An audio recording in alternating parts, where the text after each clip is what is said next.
सभी को राम राम नमस्कार। मैं हूं पीके अग्रवाल। आप देख रहे हैं ट्रूथ प्लस। साथियों, आज के वीडियो का विषय है साइबर फ्रॉड और उससे बचने के उपाय। साथियों, अभी हाल में फिनटेक के एक सम्मेलन में प्रधानमंत्री नरेंद्र मोदी ने कहा साइबर फ्रॉड से बचने के उपाय तलाशने का आग्रह किया था।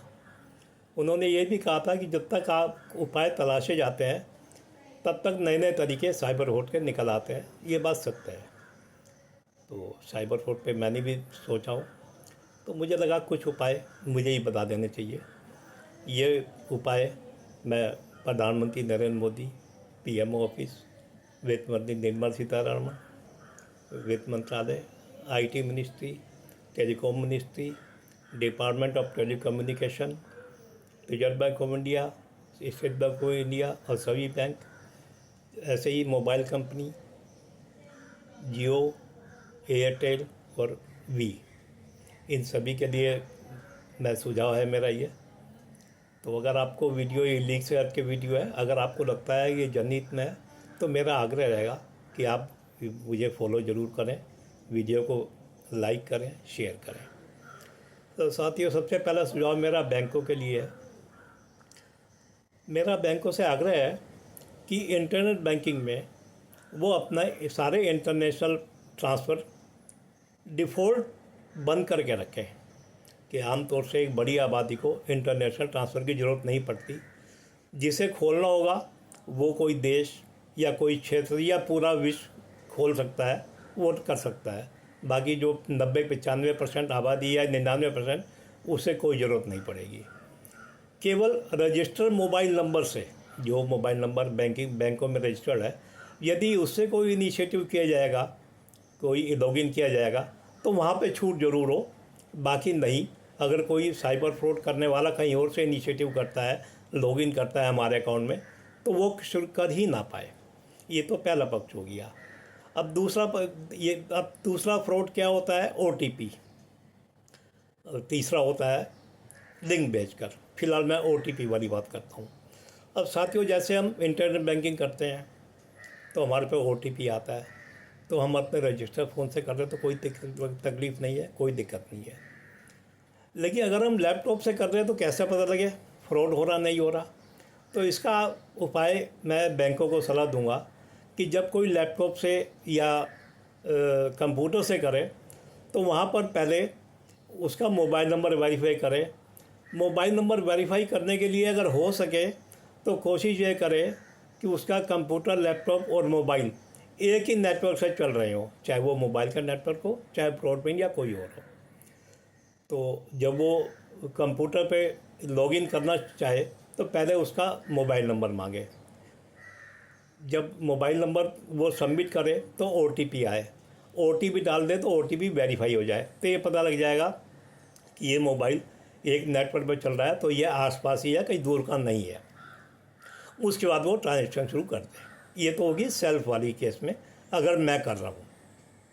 लेकिन अगर कोई फ्रॉडस्टर कर रहा है, धोखेबाज कर रहा है, तो वहाँ मेरा आग्रह है कि अगर कोई जो मेरी कॉन्टैक्ट लिस्ट में नहीं है, ऐसा कोई आदमी मेरे अकाउंट को हैक करके लॉगिन करना चाहता है, तो वहाँ पर उसे इनिशिएट ही ना करने दिया जाए।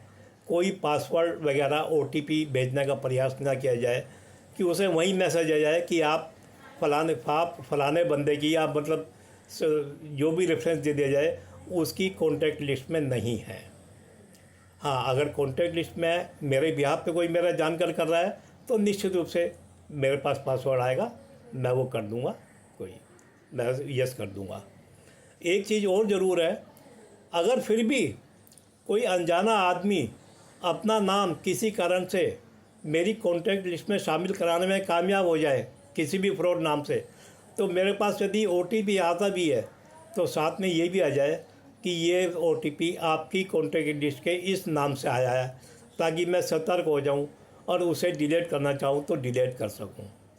अब दूसरा पक्ष ये आता है, अगर फ्रॉडस्टर कोई लैपटॉप से कर रहा है, अब मान लिया कोई मेरा जानकार लैपटॉप से कर रहा है मेरे बिहाफ पर, तो अपना फ़ोन डालेगा, जैसे मैंने अपने केस में बताया था, सेल्फ केस में फ़ोन डालेगा, सबमिट करेगा, OTP आएगा, OTP डालेगा, क्लियर हो जाएगा।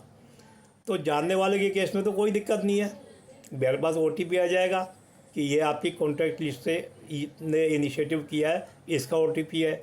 लेकिन फ्रॉडस्टर अगर करेगा तो वो अपना मोबाइल नंबर डालेगा, OTP आएगा, मोबाइल कंफर्म हो जाएगा।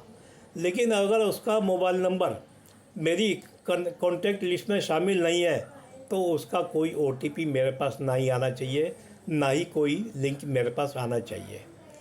यहाँ पर मैं एक सुझाव और दूंगा, ये सरकार को भी कहूँगा कि जिस तरह हम मोबाइल नंबर को ब्लॉक कर सकते हैं, इसी तरह हमें लैपटॉप से आने वाले मैसेज को भी ब्लॉक करने की सुविधा होनी चाहिए।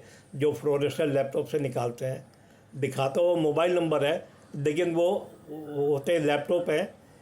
तो कोई ऐसा उपाय, जैसे IMEI नंबर मोबाइल का होता है, ऐसे ही कोई नंबर लैपटॉप वगैरह के लिए भी जारी करें और हमारे वो नंबर भी आए ताकि हम उसे ही ब्लॉक कर सकें, जिससे कि फ्रॉड करने वाले को दिक्कतें शुरू हो जाए।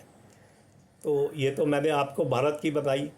यही उपाय भारत से बाहर भी लागू हो सकते हैं कि भारत से बाहर भी आने वाली कॉल हमारे उसमें ना आ पाए। तो इन उपायों से मुझे लगता है कि साइबर फ्रॉड में बहुत अंकुश लगेगा। हालांकि साइबर फ्रॉड के केस में सबसे बड़ी सावधानी खाता धारक की, अकाउंट होल्डर की, जनता की जागरूकता है।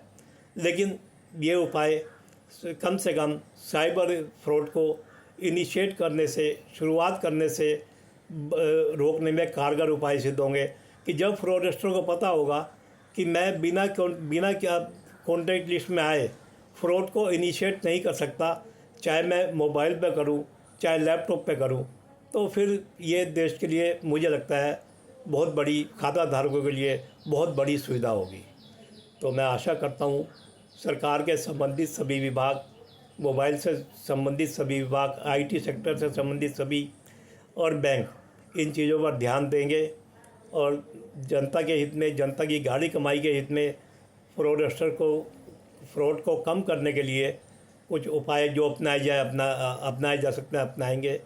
तो फिलहाल मुझे ये उपाय समझ में आए, आगे मुझे और कोई नई बात समझ में आई तो मैं अगले वीडियो में उसे भी साझा करूँगा। तो आशा है वीडियो आपको पसंद आया होगा। तो वीडियो को लाइक करना ना भूलें, चैनल को सब्सक्राइब करना ना भूलें। धन्यवाद। फिर मिलते हैं अगले वीडियो में।